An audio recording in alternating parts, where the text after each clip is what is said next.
వరంగల్ జిల్లా నర్సంపేట పట్టణం చెన్నారావుపేట మండల కేంద్రంలో సిఐటియు ఆధ్వర్యంలో వాల్ పోస్టర్ విడుదల చేయడం జరిగింది। ఈ కార్యక్రమంలో సిఐటియు చెన్నారావుపేట మండల కన్వీనర్ రమేష్ ముఖ్య అతిథిగా పాల్గొని మాట్లాడుతూ పోరాడి సాధించుకున్న కార్మిక చట్టాలను మోడీ పాలనలో పోరాడుతూ కాపాడుకోవాల్సిన గత్యంతరం ఏర్పడిందన్నారు। కేంద్రంలో మూడవసారి అధికారంలోకి వచ్చిన మోడీ ప్రభుత్వం 4 లేబర్ కోడ్లను దొడ్డిదారులు ఆమోదించుకొని అమలు చేయజూస్తున్నారని, కార్మిక చట్టాలను రద్దు చేస్తూ 4 లేబర్ కోడ్స్ ను తీసుకురావడం యాజమాన్యాల కొమ్ము కాయడమే అన్నారు। లేబర్ కోడ్స్ అమలైతే కార్మికులు సంఘం పెట్టుకోవడానికి, సమ్మె చేయడానికి హక్కులు కఠినతరం అవుతాయని, 8 గంటల పనిదినం పోయి 12 గంటల పనిదినం వస్తుందని, కార్మికుల హక్కులు కారరాయబడి దుర్భర పరిస్థితులకు నెట్టబడతారన్నారు। కాబట్టి లేబర్ కోడ్స్ రద్దు కోసం దేశవ్యాప్తంగా అన్ని ఉద్యోగ, వ్యవసాయ, ఉపాధి కూలీలు కార్మిక సంఘాల ఆధ్వర్యంలో జరుగుతున్న మే 20 సార్వత్రిక సమ్మెలో సిఐటియు కార్మికులు, వ్యవసాయ కూలీలు, ఉపాధి కూలీలు, జీపీ కార్మికులందరూ సమ్మెలో పాల్గొని విజయవంతం చేయాలని డిమాండ్ చేశారు। ఈ కార్యక్రమంలో జీపీ జిల్లా కార్యదర్శి అశోక్,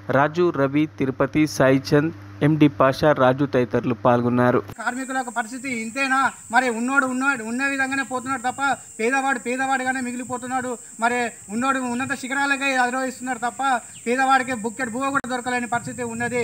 మరి ఈరోజు చాలని జీతాలతో బతుకుతున్న ఈ గ్రామీణ ప్రాంతాల్లో పనిచేస్తున్న కార్మికులు, అలాగే ఇండస్ట్రీలో పనిచేస్తున్న కార్మికులకు మరి ఈరోజు కార్మిక చట్టాలను పాత విధానాన్ని కొనసాగించకుండా నూతన కొత్త చట్టాలను తీసుకొచ్చి ఈరోజు ఈ యొక్క కార్మిక వర్గాన్ని భ్రష్టు పట్టించే విధంగా ఈ యొక్క బీజేపీ ప్రభుత్వము పూనుకున్నది। వెంటనే ఈరోజు బీజేపీ ప్రభుత్వం తక్షణమే ఈ యొక్క 4 లేబర్ కోడ్లను రద్దుపరిచి ఈ నెల 20న జరిగే గ్రామీణ బంధులో అనేక మంది కార్మికులు, అమలు కార్మికులు, ఫ్యాక్టరీలో పనిచేసే కార్మికులు, జీపీ కార్మికులు అందరూ పాల్గొని ఈ యొక్క మరిన్ని అప్డేట్స్ కోసం మా ఛానల్ని సబ్స్క్రైబ్ చేయండి।